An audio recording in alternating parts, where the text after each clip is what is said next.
আসসালামু আলাইকুম। আপনারা সবাই কেমন আছেন? আজকে আমরা চলতরিত্রে একটি সিকিউ নিয়ে আসছি। এই সিকিউতে করলে আমরা মোটামুটি ইনশাআল্লাহ চলতরিত্রের যত ম্যাথ আছে সেগুলো আমরা করতে পারবো। ঠিক আছে? তাহলে আমরা চলতরিত্রের সিকিউ শুরু করি। এখানে কি নিয়ে টপিক নিয়ে কথাবার্তা বলছে একটু দেখি। প্রথমে আমাদের একটা চিত্র দেওয়া আছে। সেই চিত্র অনুযায়ী বলছে R1 এর তড়িৎ প্রবাহ কত? R1 এর তড়িৎ প্রবাহ R1 কিসে আছে? একটু দেখেন। তড়িৎ প্রবাহের সূত্র যদি বলি, আমরা চলতরিতের কিছু সূত্র শিখে নিই আগে। তাহলে I সমান হচ্ছে V সমান হচ্ছে কি IR। তারপর হচ্ছে আমাদের কি আছে E সমান হচ্ছে আমাদের কি I ইনটু আমাদের হচ্ছে R প্লাস ছোট হাতের R। যদি ক্ষমতা কখনো চাই সেক্ষেত্রে আমাদের কি P সমান হচ্ছে I স্কয়ার R অথবা হচ্ছে আমাদের কি V স্কয়ার ভাগ হচ্ছে R অথবা VI। তাহলে কখন কোন সূত্র ব্যবহার করতে হবে? এইটা আমার একটু মেমোরিতে রাখতে হবে। ঠিক আছে? কখন কোন সূত্র ব্যবহার করব? তাহলে আমরা এখানে একটা করে অঙ্ক করব, একটা করে নিয়ম বলবো। আমরা মূলত অঙ্ক বলতে একটা নিয়ম শিখাইতেছি আপনাকে। আপনি এই অঙ্কগুলোকে যদি করেন তাহলে আপনি ইয়ের আপনার হচ্ছে গাইড বা হচ্ছে আপনার টেস্ট পেপারের যে কোনো সিকিউ আপনি ইনশাআল্লাহ পারবেন। তাহলে আমরা শুরু করি। ১ নম্বরে বলছে আমাদের যে R1 এর তড়িৎ প্রবাহ কত? R1 কোথায় অবস্থিত? R1 হচ্ছে শ্রেণীতে অবস্থিত। বর্তনীর সাথে সরাসরি শ্রেণীতে। তাহলে বর্তনীর সাথে সরাসরি শ্রেণীতে যদি থাকে কোনো একটা রোধ তার তড়িৎ প্রবাহ কেমনে নির্ণয় করতে হয়? দেখেন। তাহলে বর্তনীর অবলিক শ্রেণীতে থাকা রোধের তড়িৎ প্রবাহ চাইলে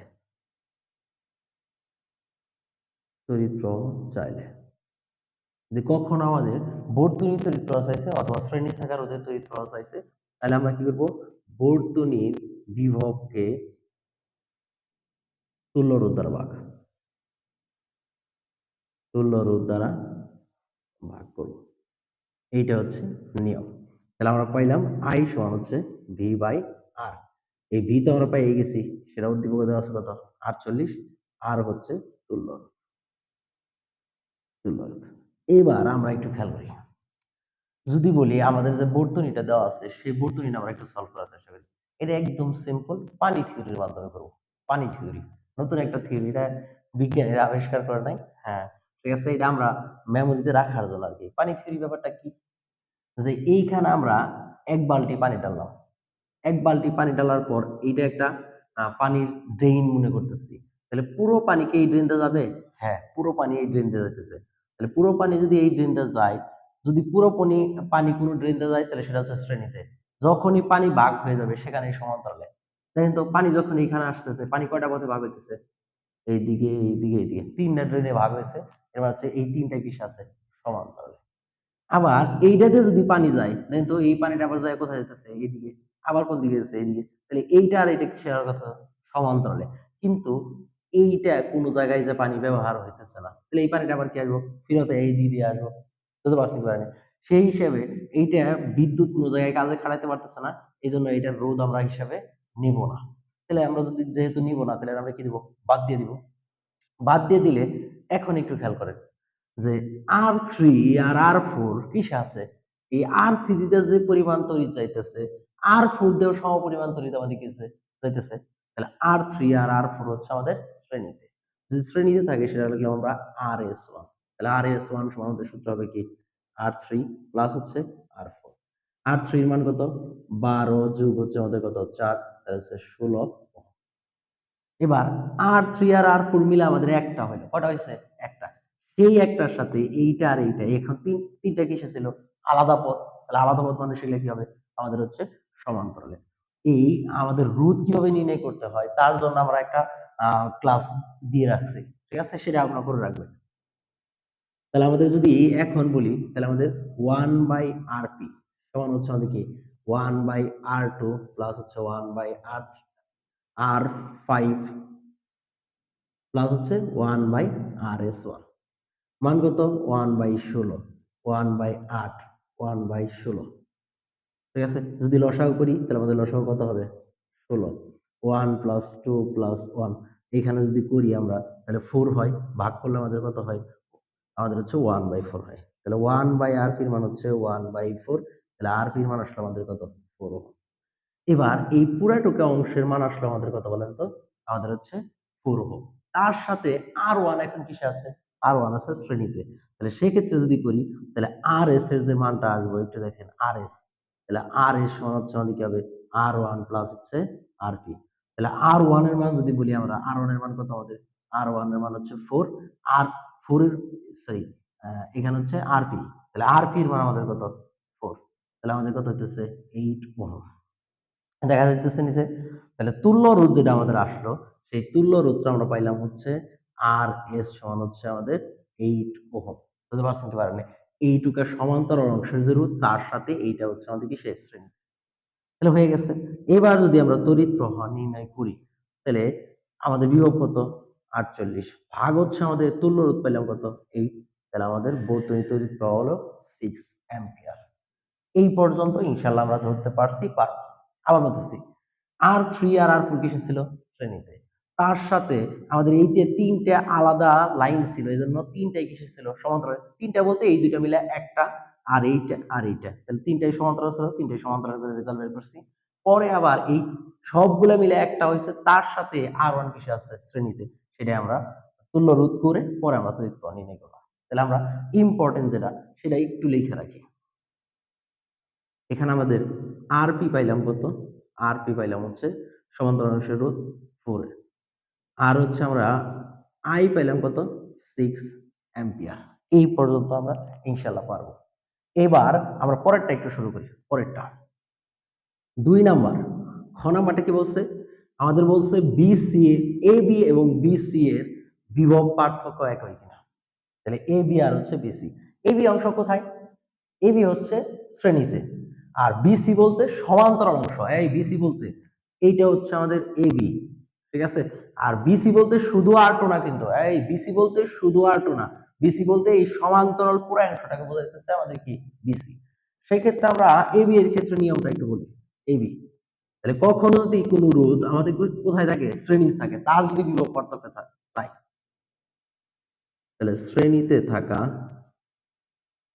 রোধের বিভব পার্থক্য চাইলে, বিভব পার্থক্য চাইলে, বিভব পার্থক্য চাইলে বর্তনীর তড়িৎ প্রবাহকে নিজ রোধ দ্বারা গুণ, নিজ রোধ দ্বারা গুণ। এটা সবসময় যে কোনো শ্রেণীতে থাকা রোধের ক্ষেত্রে যদি বলে তড়িৎ প্রবাহ, তাহলে আমাদের কি হইতেছে, শ্রেণীতে থাকা রোধের বিভব পার্থক্য চাইলে বর্তনীর তড়িৎ প্রবাহকে নিজ রোধ দ্বারা হচ্ছে গুণ। তাহলে এর ক্ষেত্রে সূত্র আমাদের কি আসলো, আমাদের ভি সমান হচ্ছে আই আর। তাহলে ভি বলতে এখন আমাদের কোনটা বলেন তো, ভি বলতে হচ্ছে আমাদের এখন ভি এ বি চাইছে, এটা তো শ্রেণীর ক্ষেত্রে। তাহলে ভি এ বি এইটা হচ্ছে নিজ রোধ, তাহলে নিজ রোধ কি আর ওয়ান। আর বর্তনী তড়িৎ প্রবাহ আমরা একটু আগে কত হয়েছে 6, তাহলে 6 গুণন হচ্ছে আমাদের কত 4, তাহলে আমাদের কত হইতেছে, আমাদের হইতেছে 24 ভোল্ট। এবার চাইছে বিসি অংশ, বিসি অংশ কোনটা, বিসি অংশ হচ্ছে সমান্তরালে, কোথায়, সমান্তরালে।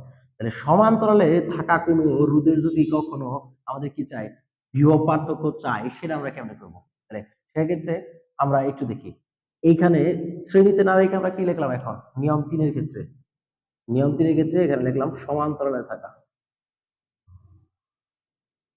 সমান্তরালে থাকা রোধের বিভব পার্থক্য চাইলে বর্তনী তড়িৎ প্রবাহকে এখন এইখানে আমাদের হচ্ছে নিজ রোধ না, সমান্তরাল অংশের রোধ, সমান্তরাল অংশের, অংশের সমান্তরাল অংশের, সমান্তরাল অংশের লিখছি বুঝছেন, সমান্তরাল অংশের তুল্য রোধ দ্বারা গুণ। তাহলে এখন সূত্র আমাদের কি আসতেছে একটু দেখেন, আমরা কি বললাম, আবার আবার একটু বলি, যে সমান্তরাল থাকা রোধের আমাদের বিভব পার্থক্য চাইলে বর্তনীর তড়িৎ প্রবাহকে সমান্তরাল অংশের তুল্য রোধ দ্বারা গুণ। সমান্তরাল অংশের তুল্য রোধ কত পাইছি আমরা, আমাদের পাইছি হচ্ছে আরপি সমান হচ্ছে 4, ঠিক আছে। তাহলে সেক্ষেত্রে সূত্র হচ্ছে আমাদের ভিপি মানে হচ্ছে আমাদের কোনটা, ভিপিসি, ঠিক আছে, সমান্তরাল অংশ। তার ক্ষেত্রে সূত্র আমাদের কোনটা হবে, আই আরপি। আই এর মান কত আমাদের, আই এর মান পাইলাম হচ্ছে আমরা 6 গুণন হচ্ছে আরপির মান কত 4, তাহলে 24 আমাদের হচ্ছে ভোল্ট। একটু আগে আমরা যেটা পাইলাম ভিএবি, সেটা কত পাইছি বলেন তো, 24 ভোল্ট। তাহলে আমাদের দুইটাই সমান। দুইটাই যেহেতু সমান তাহলে সেই ক্ষেত্রে আমরা কি করতে বলতে পারবো যে আমাদের এবি এবং বিসি এর বিভব পার্থক্য একই। বোঝা আসছে? এবার আমাদের কোনটা R3 R2 আর R3 তড়িৎ প্রবাহ একই কিনা এটা একটু দেখি। তাহলে আমরা একটু সামনের দিকে যাই। তাহলে কি বলছে আমাদের এইখানে আমাদের কোনটা লিখে রাখি ভিবিসি একটু লিখে রাখি। ভিবিসি হচ্ছে আমাদের কত? ভিবিসি হচ্ছে আমাদের 24। এবার আমাদের R2 কোথায় অবস্থিত? R2 হচ্ছে সমান্তরালে অবস্থিত। সমান্তরালে অবস্থিত কোনো রোধে যদি তড়িৎ প্রবাহ চাই তাহলে সেক্ষেত্রে আমাদের কি করতে হবে? নিয়ম 4। নিয়ম 4 এর ক্ষেত্রে একটু দেখেন। সমান্তরালে থাকা রোধের তড়িৎ প্রবাহ চাইলে তড়িৎ প্রবাহ চাইলে সমান্তরাল অংশের দেখেন সমান্তরাল অংশের বিভব পার্থক্যকে নিজ রোধ দ্বারা ভাগ। এবার এইটা কি বলছে যে দেখেন আমাদের চাইছিল আর টু কোথায় অবস্থিত? এই যে আর টু এটা হচ্ছে আমাদের আর টু হচ্ছে আমাদের সমান্তরালে অবস্থিত। সমান্তরালে থাকা যে কোনো রোধের তড়িৎ প্রবাহ যদি চাই তাহলে আমাদের সমান্তরাল অংশের কি বিভব পার্থক্য, সমান্তরাল অংশের বিভব পার্থক্য কত হয়েছে? ভিবিসি। এই সমান্তরাল অংশের বিভব পার্থক্যকে আমরা কি করবো? নিজ রোধ দ্বারা ভাগ করবো। কেমন? আর2 দিয়ে ভাগ। আর2 এর চাইছে, যদি আর5 এর চাইতো তাহলে কিন্তু নিয়ম একটাই, সমান্তরাল অংশের বিভব পার্থক্যকে আমরা আর5 দিয়ে কি করতাম? ভাগ করতাম। তাহলে সেক্ষেত্রে আমাদের কি হবে? I2 সমান হচ্ছে ভি, আমাদের হচ্ছে পি। ভিভি বলতে কোনটা? ভিভিসি যেটা সেটা। এখানে আমরা একটু লিখে রাখি যে ভিভি বলতে হচ্ছে আমাদের কোনটা? ভিবিসি। ঠিক আছে? তাহলে ভাগ হচ্ছে আমাদের কত? ভাগ হচ্ছে আমাদের নিজ রোধ হচ্ছে R2। ভিভি যদি বলি ভিভির মান কত আমাদের? ভিভির মান হচ্ছে 24 ভাগ হচ্ছে 16, কারণ R2 এর তড়িৎ প্রবাহ হচ্ছে 16, তাহলে 1.5 অ্যাম্পিয়ার। এবার যদি বলি আমরা পরেরটা কি চাইছে? আর3। আর3 কোথায় অবস্থিত? এটা একটু মনে রাখেন। আর2 এর তড়িৎ প্রবাহ কত পেলাম আমরা? 1.5 অ্যাম্পিয়ার। এবার চাইছে হচ্ছে আর3টা আছে কোথায়? আর3 আছে সমান্তরালের ভিতরে শ্রেণীতে। তাহলে সমান্তরালের ভিতরে শ্রেণীতে থাকা রোধের যদি কখনো তড়িৎ প্রবাহ চাই, সমান্তরালের একটু ভিতরে শ্রেণীতে,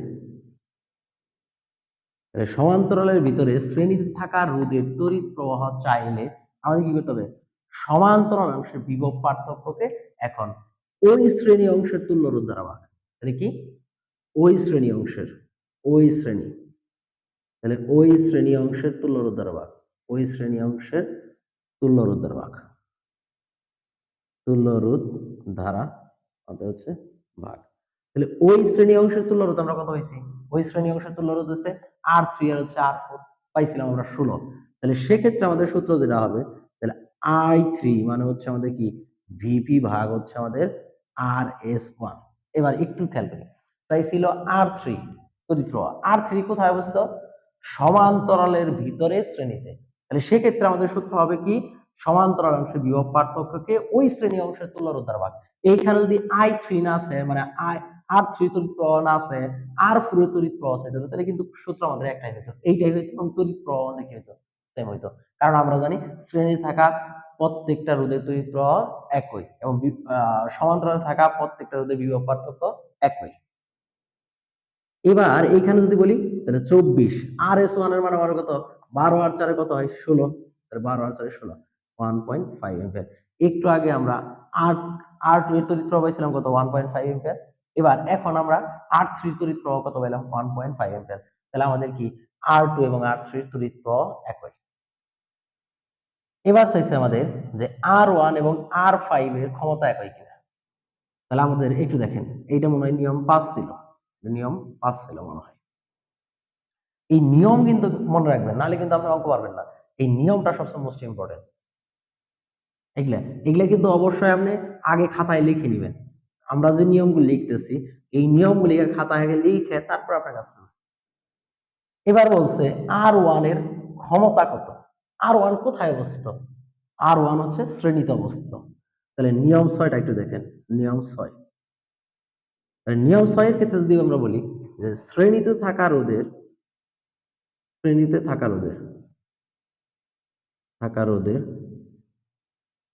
রোধের ক্ষমতা চাইলে তাহলে শ্রেণীতে থাকা রোধের ক্ষমতা চাইলে আমাদের কি করতে হবে? দেখেন একটু, বর্তনীর তড়িৎ প্রবাহের বর্গকে নিজ রোধ দ্বারা গুণ। আবার বলতেছি, শ্রেণীতে থাকা যে কোনো রোধের যদি কি চাই, ক্ষমতা চাই, সেক্ষেত্রে বর্তনীর তড়িৎ প্রবাহের বর্গকে নিজ রোধ দ্বারা কি করতে হবে? গুণ করতে হবে। তাহলে আমরা একটু দেখি। তাহলে আমাদের সূত্র হচ্ছে P সমান হচ্ছে I স্কয়ার R1। আই আমরা জানি কত? বর্তনীর তড়িৎ প্রবাহ 6 অ্যাম্পিয়ার, তার হচ্ছে কি স্কয়ার, নিজ রোধ কত? 4। যদি এখানে আমরা হিসাব করি 144 আমাদের হচ্ছে ওয়াট। এটা ধরতে পারছি কিভাবে? তাহলে এটা ইনশাআল্লাহ আমরা ধরতে পারছি। এবার চাইছে R5 কোথায় অবস্থিত? R5 হচ্ছে সমান্তরালে অবস্থিত। সমান্তরালে থাকা কোনো রোধের যদি ক্ষমতা চাই তাহলে সেক্ষেত্রে কি করতে হবে? সেক্ষেত্রে আমরা একটু দেখি। যে সমান্তরালে থাকা রোধের যদি কখনো ক্ষমতা চাই, নিয়ম হচ্ছে আমাদের 7। সমান্তরালে থাকা রোধের ক্ষমতা চাইলে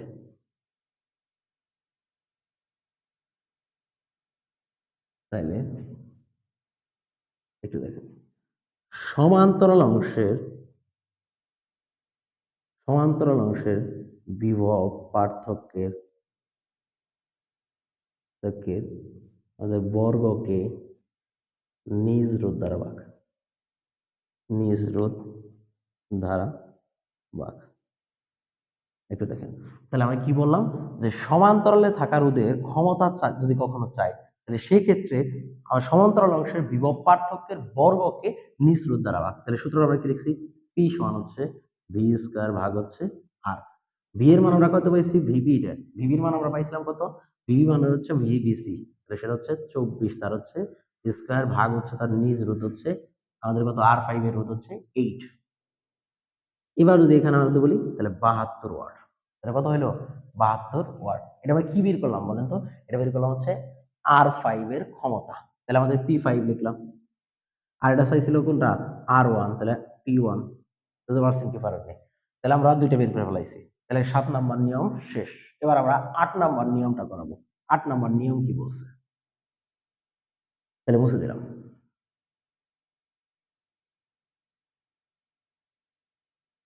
আমাদের বলছে যে R3 এবং R4 এর ক্ষমতা একই কিনা। R3 কোথায় অবস্থিত, R4 কোথায় অবস্থিত? R3 এবং R4 সমান্তরালের ভিতরে শ্রেণীতে অবস্থিত। তাহলে সমান্তরালের ভিতরে যদি শ্রেণীতে থাকা রোধের ক্ষমতা চাই সেক্ষেত্রে কি করতে হবে? তাহলে সমান্তরালের ভিতরে শ্রেণীতে থাকা রোধের ক্ষমতা চাইলে একটু দেখেন নিয়ম 8। আমাদের হচ্ছে নিয়ম 8।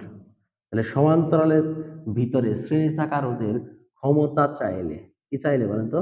ক্ষমতা চাইলে সেক্ষেত্রে আমরা ওই শ্রেণী অংশের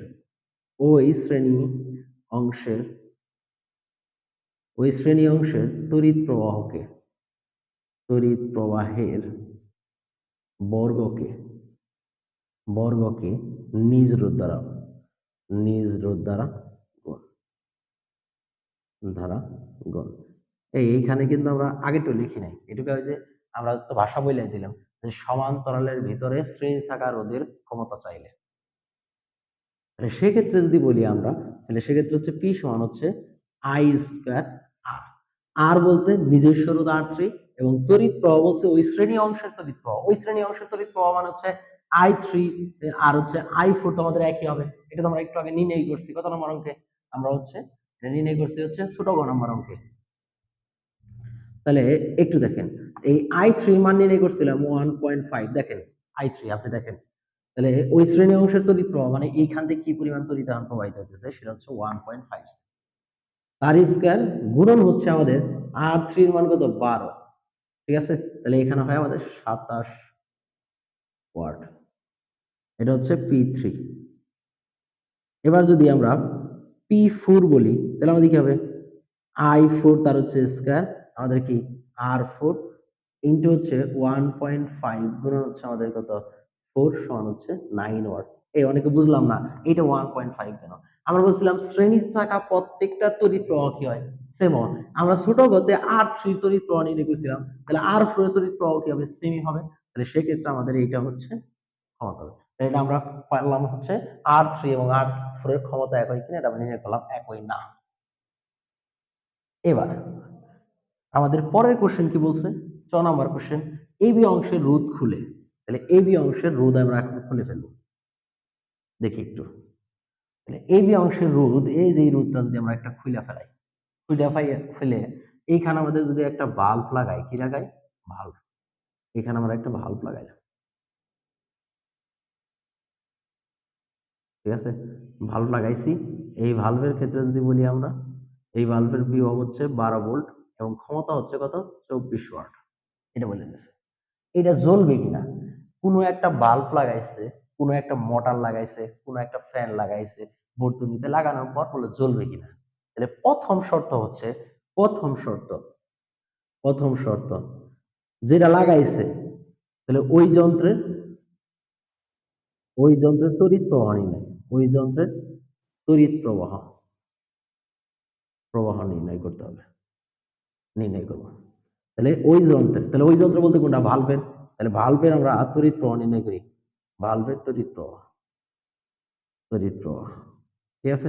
তাহলে ভালভের তড়িৎ প্রবাহ I সমান হচ্ছে আমাদের কি হবে, আমাদের হচ্ছে V বাই, আমাদের হচ্ছে কি V বাই হচ্ছে, ও এইখানে তো আমাদের ক্ষমতা দেওয়া আছে, সরি ক্ষমতা দেওয়া আছে, তাহলে ক্ষমতার বিভব শক্তি দেওয়া আছে, বিভব দেওয়া আছে, তাহলে আমাদের লিখতে পারবো কি P সমান হচ্ছে VI। এই সূত্র কি জানা আছে আপনাদের, যে দেওয়া আছে কি ক্ষমতা দেওয়া আছে, দেওয়া আছে আমাদের বিভব, তাহলে সেক্ষেত্রে আমাদের সূত্র হবে কি P সমান হচ্ছে আমাদের VI। অনেক সময় একটু দেখেন, এখানে যদি I সমান বলি তাহলে আমাদের কি হবে P বাই হচ্ছে V, তাহলে আমাদের P হচ্ছে কত 24 ভাগ হচ্ছে 12, তাহলে আমাদের কত 2 অ্যাম্পিয়ার।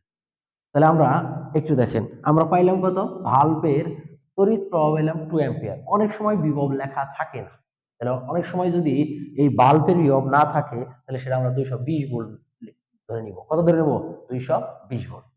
তাহলে আমরা এখন ওই ভালভের তড়িৎ প্রবাহ নির্ণয় করে লাইছি, তাহলে পরের কাজ কি, পরের কাজ হচ্ছে আমরা এই বর্তনীর তড়িৎ প্রবাহ নির্ণয় করব। কার তড়িৎ প্রবাহ, এই বর্তনীর তড়িৎ প্রবাহ নির্ণয় করব।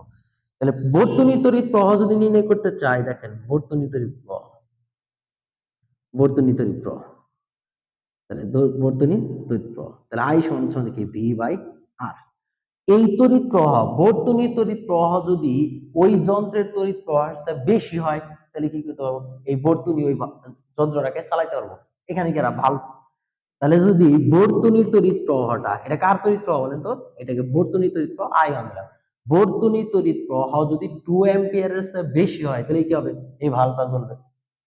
এখন ভি বাই আর, এই আর জানো কি, বর্তনী তড়িৎ প্রবাহ নির্ণয় করতে গেলে এটা হচ্ছে তুল্য রোধ, কি রোধ, তুল্য রোধ। এখন বলি, এই তুল্য রোধ নির্ণয় করতে গেলে অবশ্যই অবশ্যই আমাদের যে যন্ত্র লাগাবে ওই যন্ত্রের রোধ নির্ণয় করতে হবে। তাহলে যে যন্ত্র লাগাইছে ওই যন্ত্রে কি করতে হবে আমাদের হচ্ছে, এটা হচ্ছে দ্বিতীয় শর্ত, দ্বিতীয় শর্ত। তৃতীয় শর্ত বলতেছি, তৃতীয় শর্ত বলতেছি কি, যদি আমাদের কখনো এইরকম যন্ত্র লাগায় তাহলে আমাদের কি করতে হবে, ওই যন্ত্রের রোধ নির্ণয় করতে হবে। দেওয়া আছে কি বিভব, দেওয়া আছে আমাদের কি ক্ষমতা, সেই ক্ষেত্রে যদি আমরা রোধ নির্ণয় করতে চাই P সমান হচ্ছে V স্কয়ার বাই R, এইখান থেকে আমরা রোধ নির্ণয় করতে পারবো কি পারবো না। তাহলে রোধ যদি নির্ণয় করতে চাই তাহলে R সমান হচ্ছে আমাদের কি V স্কয়ার ভাগ হচ্ছে P। তাহলে আমাদের এখন যদি বলি তাহলে কত, এটা হচ্ছে আমাদের এইখানে মান বসে 12, তার হচ্ছে স্কয়ার, আর এখানে যদি বলি আমাদের হচ্ছে 24, এটা হচ্ছে 6 ওহম। এটা কত আসছো 6 ওহম আসলো। এখন যদি আমরা তুল্য রোধের কথা বলি, এইটুকু এই যে সমান্তরাল অংশের তুল্য রোধ আমরা আগেই জানি সেটা কত বলেন তো 4। আর এইখানে যে ভালভ লাগাইছি সেই ভালভের রোধ পাইলাম কত এখন 6। এখন এই ভালভের যে রোধ আর এইটুকু যে রোধ, এই সমান্তরাল অংশের রোধ, সেটা কিসে আছে এখন? সেগুলো আছে হচ্ছে আমাদের এখন শ্রেণীতে। আর শ্রেণীতে যদি থাকে তাহলে এই যে এইটার মান যদি আমরা নির্ণয় করতে চাই, সেটা হচ্ছে আমাদের আর এস হবে। আর এস সমান হচ্ছে আমাদের কি, ভালভের যে রোধ আর হচ্ছে আর পি। তাহলে আমাদের কত হবে? এইখানে হচ্ছে আমাদের ভালভের রোধ হচ্ছে 6 প্লাস হচ্ছে আর পি কত 4, তাহলে আমাদের হচ্ছে 10 ওহম। তাহলে আমরা এখন মান বসাই দিই। এইটার যে মান, এটা হচ্ছে বর্তনীর বিভব। বর্তনীর বিভব কত? 48 ভোল্ট। তাহলে আমরা এই দিক থেকে একটু লিখি, I1 সমান হচ্ছে এটার মান হচ্ছে 48 ভাগ হচ্ছে আমাদের কত, রোধ হচ্ছে 10, তাহলে 4.8 আমাদের হচ্ছে এম্পিয়ার। বর্তনীর তড়িৎ প্রবাহ কত আসলো?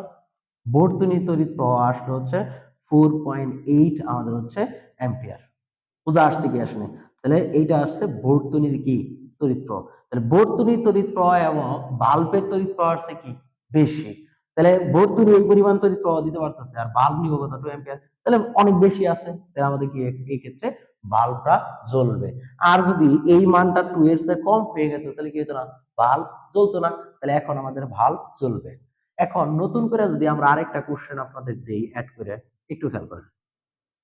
কোশ্চেন কি, যদি কোশ্চেন আমাদের এরকম করা হয়, একটু খেয়াল করেন এই কোশ্চেন, একটু খেয়াল করেন। এ বি সি বিন্দুর বিভব কত? বিন্দুর বিভব কত? বিভব কত? এই কোশ্চেন আমরা অতিরিক্ত দিয়ে দিলাম। দেখেন, যদি এ বি সি বিন্দুর বিভব কত, এটা যদি কখনো আমাদের চাই, তাহলে সেই ক্ষেত্রে আমরা কেমন করব? তাহলে চিত্র দেখেন, এটা হচ্ছে এ বিন্দু। একটু দেখেন, এইখানে যদি বলি আমরা, এইখানে, তাহলে এইখানে একটা রোধ ছিল, সেটা কত? রোধ ছিল 4 ওহম। আর এটা হচ্ছে আমাদের বিসি, এই যে এখানে ছিল সি। তাহলে আমরা একটু আগে এ বি এর বিভব পার্থক্য নির্ণয় করছিলাম। এ বি এর বিভব পার্থক্য, ঠিক আছে, সেটা কত? 24 ওয়াট। এ বি এর বিভব পার্থক্য সূত্র মান হচ্ছে আমাদের কি, এ বিন্দুর বিভব পার্থক্য বিয়োগ হচ্ছে আমাদের কি, বি বিন্দুর বিভব পার্থক্য। আবার বলতেছি যে এ বি এর বিভব পার্থক্য সূত্রে একটু আগে আমরা যে নিয়মে শিখে আসছি, সেটা তো সরাসরি এটুকের বিভব পার্থক্য যদি কখনো চাই, সেক্ষেত্রে সূত্র ছিল আই আর, ঠিক আছে। আর এখন বলতেছি এই দুইটা বিন্দুর বিভব পার্থক্য সূত্র আরেকটা সূত্র কি, বি এ বি সমান হচ্ছে বি এ মাইনাস হচ্ছে বি বি। এখন বি এ কত? দেখেন, আমরা যদি বলি যে বর্তনীর যে ই আছে, বিভব আছে, তারপরে এই বিন্দু পর্যন্ত যাইতে কোনো রোধ আছে না, নাই। তাহলে এইখানকার যে বিভব আছে, এই এ বিন্দুর বিভব কি হবে, সেম হবে। কারণ আমাদের যে পর্যন্ত রোধ না পাবো সেই পর্যন্ত আমাদের বিভবের কোনো কমতি হবে না। কারণ আমরা যদি ব্রিজে অনেক সময় টোল আদায় হয় না, কোনো একটা সেতুতে, সেতু পার হওয়ার সময় আমাদের কি করতে হয়, টোল দিতে হয়। এইখানেও কোনো একটা রোধ অতিক্রম করার সময় আমাদের বিভবের ঘাটতি ঘটে, নাহলে বিভবের ঘাটতি ঘটে না। তাহলে সেক্ষেত্রে এইখানে যদি আমরা বলি, তাহলে আমাদের কত হবে? এইখানে আমাদের হচ্ছে এটা 48 ভোল্ট। এবার ভিএবি তো আমরা কত জানি, 24, এটা আমরা খ নাম্বার অঙ্কে করছি। তাহলে ভিবি সমান আমাদের কি আসবে? ভিবি সমান হচ্ছে ভিএ মাইনাস হচ্ছে ভিএবি। এবার যদি বলি 48 বিয়োগ হচ্ছে আমাদের কত, 48 বিয়োগ হচ্ছে 24, তাহলে আমাদের কত হলো? 24 ওয়াট। তাহলে আমরা কত পেয়ে গেলাম? 24 ওয়াট। এইটুকু ধরতে পারছেন কি পারেননি? তাহলে ভিএবি। এবার আমরা আরেকটা সূত্র একটু করি। তাহলে আমরা এইটুকু ধরতে পারছি কি পারিনি? এইখানে আমরা আরেকটা করি। সেটা হচ্ছে আমাদের কি, ভিবিসি নিয়ে যদি কথা বলতে হবে, তাহলে ভিবিসি সমান হচ্ছে আমাদের কি, ভিবি বিয়োগ হচ্ছে ভিসি। আবার বলি, ভিবিসি মানে হচ্ছে বি বিন্দুর বিভব বিয়োগ হচ্ছে আমাদের কি, সি বিন্দুর বিভব। এবার এইখান থেকে যদি বলি বি বিন্দু, তো আমরা এখানে পেয়ে গেছি, এই যে বি বিন্দুর বিভব। আর ভিবিসি তো আমরা আগেই করছি খ নম্বরে। তাহলে আমাদের ভিবিসি যদি বলি, তাহলে আমাদের কি হবে, ভিবি বিয়োগ হচ্ছে ভিবিসি। তাহলে ভি সি বিন্দুর বিভব হচ্ছে আমাদের কত হবে? তাহলে আমাদের হচ্ছে 24 বিয়োগ হচ্ছে আমাদের কত, 24, তাহলে হচ্ছে 0। দেখেন, তাহলে আমরা সি বিন্দুর বিভব পেয়ে গেছি, সেটা কত, 0। বি বিন্দুর বিভব পেয়ে গেছি, সেটা কত, 24। আর এই বিন্দুর বিভব আমরা কত পাইছি, 48। তাহলে ইনশাল্লাহ আমরা এখন কটা নিয়মের অঙ্ক করাইলাম বলে তো? 7টা নিয়মের অঙ্ক করাইলাম। এই 7টা নিয়মের অঙ্কই ইনশাল্লাহ আপনাদের পরীক্ষায় আসবে। আপনারা শুধু মনোযোগ সহকারে এগুলা একটু দেখে যাবেন। এগুলা দেখার পর আপনি যদি টেস্ট পেপার একটু দেখে সলভ করেন, তাহলে আপনাকে পরীক্ষায় আপনাকে কেউ ঠেকাইতে পারবে না ইনশাল্লাহ। ঠিক আছে, সুস্থ থাকবেন, ভালো থাকবেন, ভালো করে পড়াশোনা করবেন।